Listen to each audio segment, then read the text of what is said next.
Hello, everyone. This is Carolyn reading from the Fall River Reporter on Tuesday, October 8th. We'll start today with local crime stories. Police looking for public's help after off-road vehicles tear up Taunton Green. By Ken Pava. Taunton police are looking for the public's help after vandalism to a beloved part of the city. According to Taunton police, on Saturday evening at around 9:00 p.m., individuals on both two- and four-wheeled ATVs intentionally tore up the manicured lawn on the historic Taunton Green by doing donuts in multiple locations. The Taunton Police Department, in conjunction with the City of Taunton Parks, Recreation, and Public Grounds Department, and Mayor Shauna O'Connell's office, is actively seeking the public's help in identifying individuals involved in this recent destruction of property. Police noted that the Taunton Green is both a historic landmark and also an actively used, beloved community space that significant resources are allocated to on an annual basis so that it may be enjoyed by all. It belongs to all citizens of Taunton, and all members of the community should be outraged. The damage is both significant and unnecessary, and we are committed to holding those responsible accountable. If you witnessed any suspicious activity in the area or have information that could assist in the investigation, contact the Taunton Police Department detectives at 508-824-7522, extension 3121, and leave a message, and a detective will return your call. You may also leave a message anonymously. Your cooperation is greatly appreciated as we work to preserve our community spaces and ensure the safety of all residents. Our next story today in Crime News is entitled, Massachusetts Teen Held Without Bail, Accused of Murdering 17-year-old in Market Basket Lot, by Ken Pava. Adrian Penna, age 18, of Lynn, was arraigned in Superior Court in Salem Monday for the fatal shooting of Kai Burgos, age 17, of Lynn, that took place in the 40 Federal Street parking lot of Market Basket in Lynn on June 15th. In addition to murder, Penna was charged with carrying a firearm without a license. Penna pled not guilty and was ordered held without bail by the Honorable Thomas Dreschler. Lynn police found Burgos suffering from a gunshot wound inside a crashed car that had rolled into an adjacent ravine. Burgos was then transported to Salem Hospital, where he was pronounced deceased. Following an extensive investigation, Penna was apprehended by the U.S. Marshal Service in the Dominican Republic on July 16th, and following extradition, was initially arraigned on a fugitive from justice charge in Miami prior to being returned to Massachusetts, where he was formally arrested for Burgos' murder on July 23rd.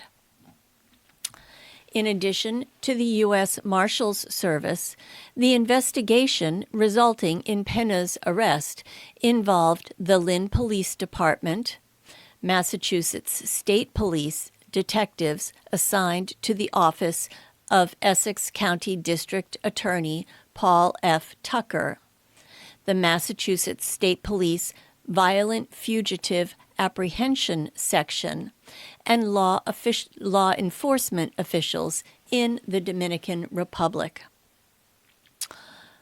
Local, federal, and international collaboration have made this case possible, and we are thankful for the unyielding determination of all of our law enforcement partners, said Tucker.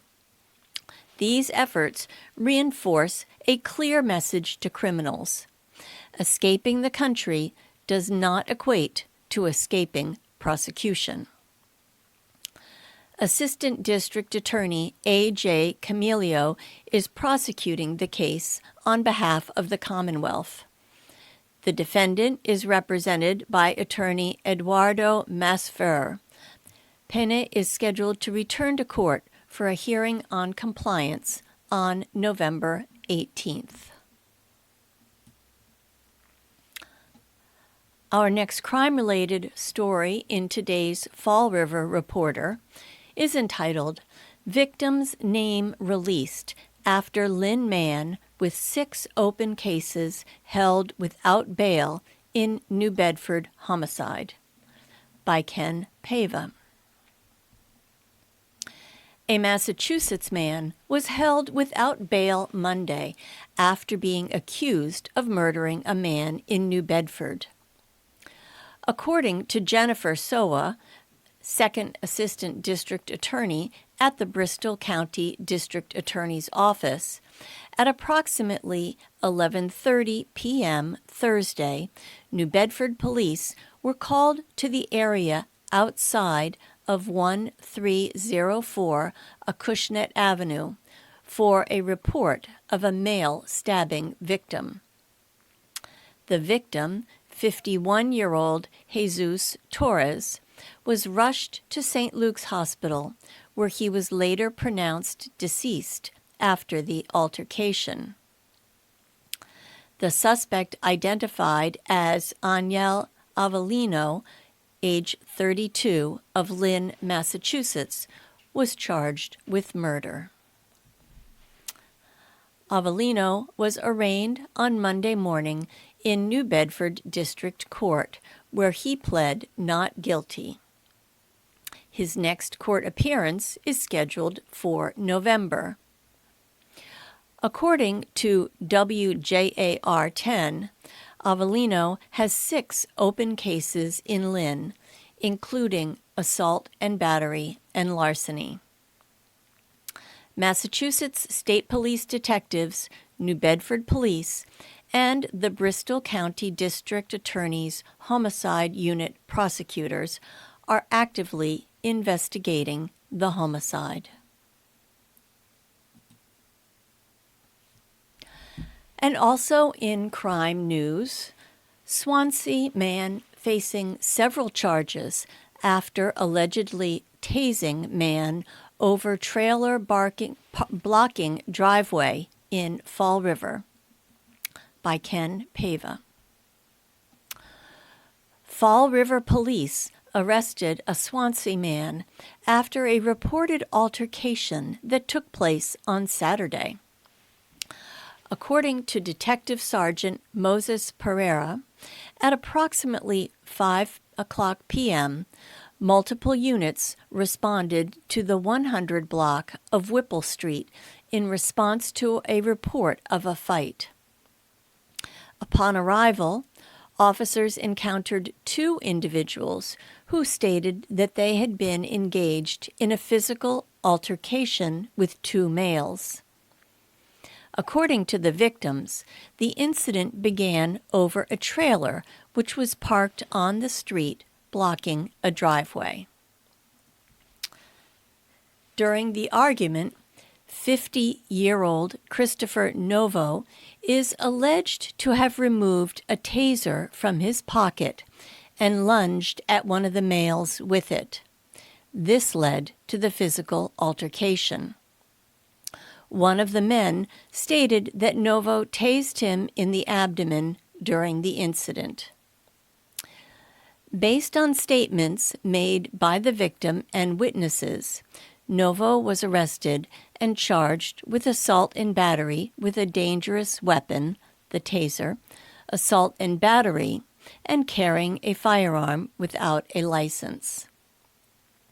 At his arraignment on Monday, Novo pled not guilty and was released on personal recognizance. And now, moving on to community news in today's Fall River Reporter, Fall River Mayor Coogan to announce interim police chief at press conference, by Ken Pava. On Tuesday, Fall River Mayor Paul Coogan will hold a press conference announcing the new interim police chief, Captain Kelly Furtado. Captain Furtado has recently been the Special Operations Division Commander, a division that currently has 6 units consisting of street crimes, housing, school resource officers, environmental police, motor vehicle, and harbor patrol. She is 2 months short of being a 37-year veteran of the department. Coogan announced late last month that he and Police Chief Paul Govan had reached a mutually agreed-upon path regarding Chief Govan's return to his prior rank of captain, where he will assume the command of the Major Crimes Division after Chief Govan expends all personal time. The announcement came after the union reportedly issued a vote of no confidence. Fall River has seen significant turnover at police chief in recent years. Jessica Mikado of Fall River Reporter reported that former Chief Dan Dupere was appointed under former Mayor Yaciel Correra, but stepped down in 2020 after an investigation into him possibly drinking at a local bar during the workday. Dupere was replaced by Chief Jeffrey Cardoza. Cardoza was on a brief medical leave and ultimately did not return to his role and eventually retired in December 2021. Govan replaced Cardoza. And the picture that accompanies this story is of Captain Kelly Furtado.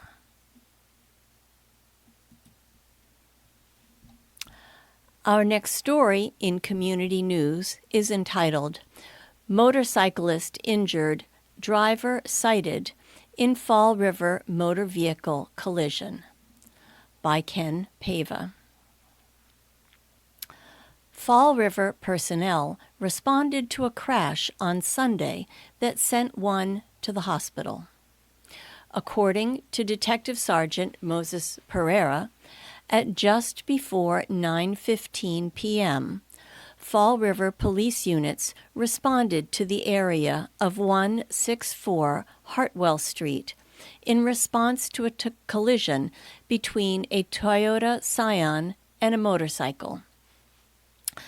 The operator of the Toyota was attempting a left-hand turn into a driveway when they collided with a motorcycle which was traveling north on Hartwell Street. The operator of the motorcycle was transported to St. Anne's Hospital with non-life-threatening injuries. The operator of the Toyota Scion was cited for failure to use care while turning.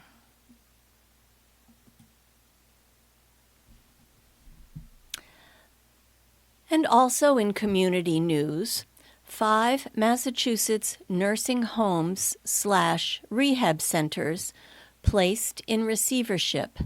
Employees say they weren't paid Friday, by Ken Pava. Employees at 5 Massachusetts nursing homes including 2 in the Fall River area, say that they have not been paid and the company running the facilities has stopped doing so. In a letter received by Fall River Reporter through an employee on Friday, the Suffolk Superior Court granted receivership. Please be advised that on October 4th, 2024, the Suffolk Superior Court for the Commonwealth of Massachusetts, or the Court, entered an order granting motion for appointment of a receiver in an action styled Massachusetts SNF 4 LLC, Massachusetts SNF 5 LLC, Massachusetts SNF 6 LLC, Massachusetts SNF 7 LLC, and Massachusetts Massachusetts SNF 8 LLC plaintiffs versus G5 Opco Lessee LLC and William J. Siegel defendants.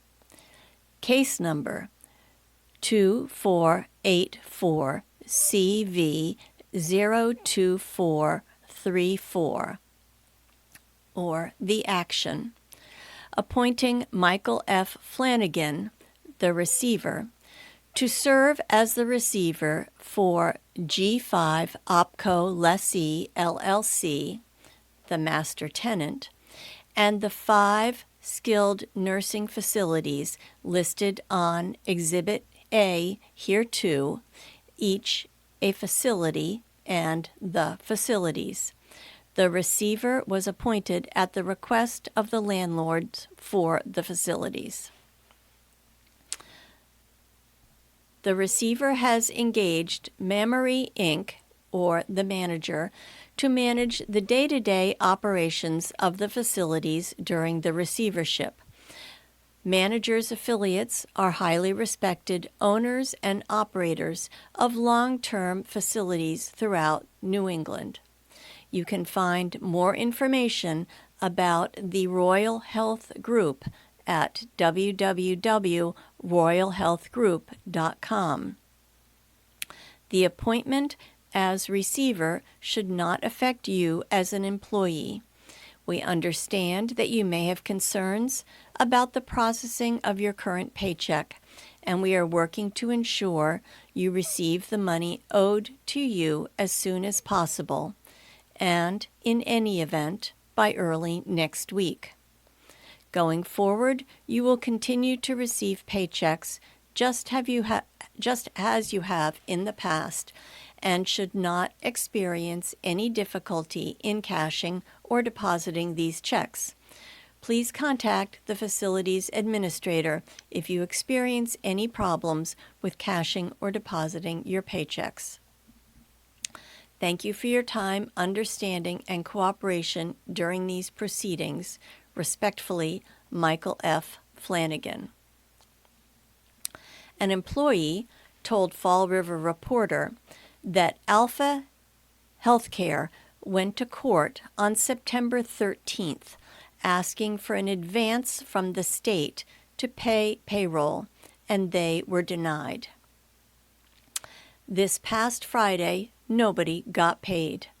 Another court hearing was held, and Royal Health Group agreed to manage the buildings for 60 days only. Alpha abandoned their buildings last Thursday at midnight. The impacted facilities include Blue Hills Health and Rehabilitation Center, 1044 Park Street, Stoughton, Mass. 02072. Carvalho Grove Healthcare and Rehabilitation Center, 273 Oak Grove Avenue, Fall River, Massachusetts, 02723. Country Gardens Health Rehabilitation, 2045 Grand Army Highway, Swansea, Massachusetts, 02777. Cedarwood Gardens, 130 Chestnut Street, Franklin, Massachusetts, 02038. Brigham Health and Rehabilitation Center, 77 High Street, Newburyport, Massachusetts, 01950.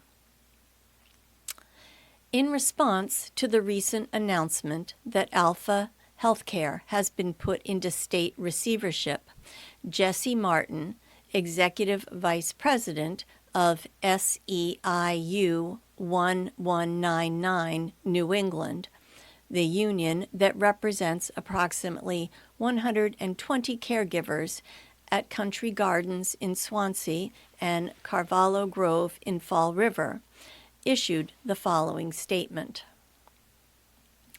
Country Gardens and Carvalho Grove Nursing Home caregivers have experienced ongoing disruption with their payroll, short staffing, and shortages of critical supplies.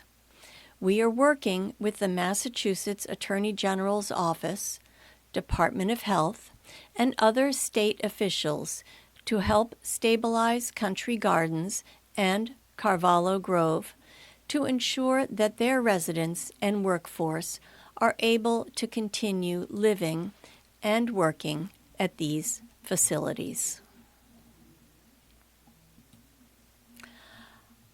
The next story in community news in today's Fall River Reporter is entitled Spirit Halloween Opening Spirit Christmas at 10 Locations, including Dartmouth, by Ken Pava. A Halloween retail giant is bringing their energy to a new Christmas-themed store. Spirit Halloween will be opening Spirit Christmas at 10 locations in Massachusetts, Connecticut, New Jersey, New York, and Pennsylvania this fall. One of those locations is set for 65 Founts Corner Mall Road in North Dartmouth, the former Christmas Tree Shops and current Spirit Halloween. Spirit Christmas promises a unique holiday shopping experience full of Christmas magic. A free digital postcard with Santa will also be available. Among the items for sale will be stocking stuffers, holiday apparel, fun gifts, and unique decor. The other locations include Waterford, Connecticut, Brick Township, New Jersey, Marlton, New Jersey, Mays Landing, New Jersey, Woodbridge, New Jersey, Albany, New York, Bohemia, New York, Poughkeepsie, New York, and Erie, Pennsylvania. An exact opening date has not yet been released.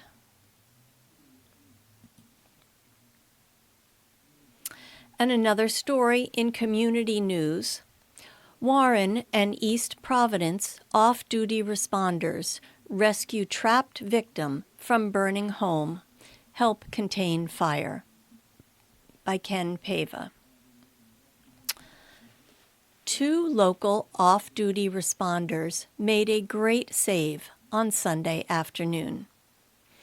According to the Warren Fire Department, at approximately 2:00 p.m., crews were dispatched near the dead end on South Cutler Street for a kitchen fire in the basement of a home with a trapped victim.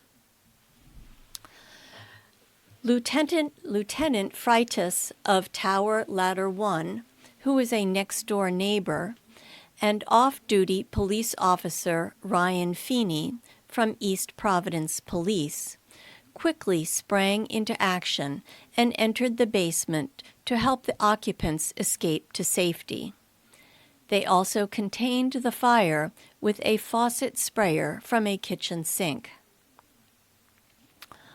Warren Fire Department mentioned that without the quick thinking and selflessness of the two men, the outcome could have resulted in personal injury or extensive damage.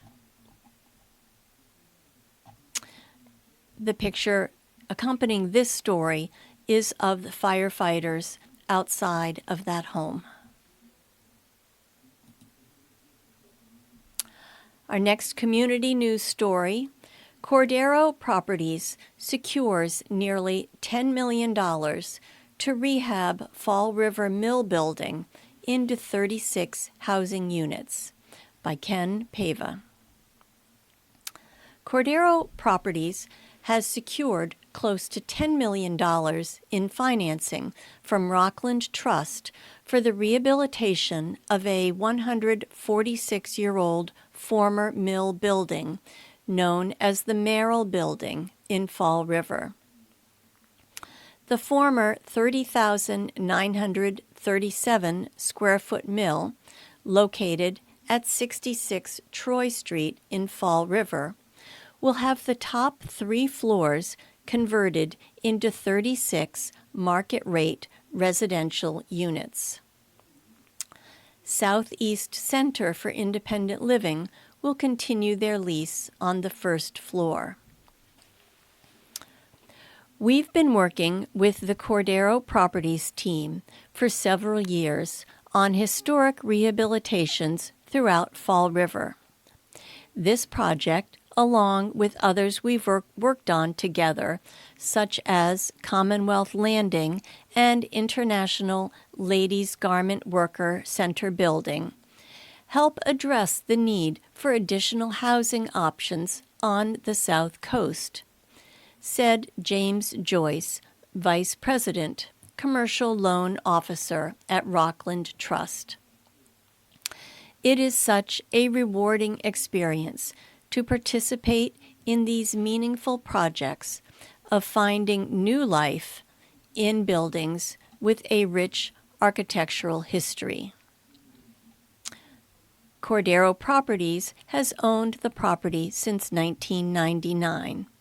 This will be Cordero's 5th project involving redeveloping former historic mills and office buildings into mixed-use commercial/apartment properties utilizing tax credits within Fall River.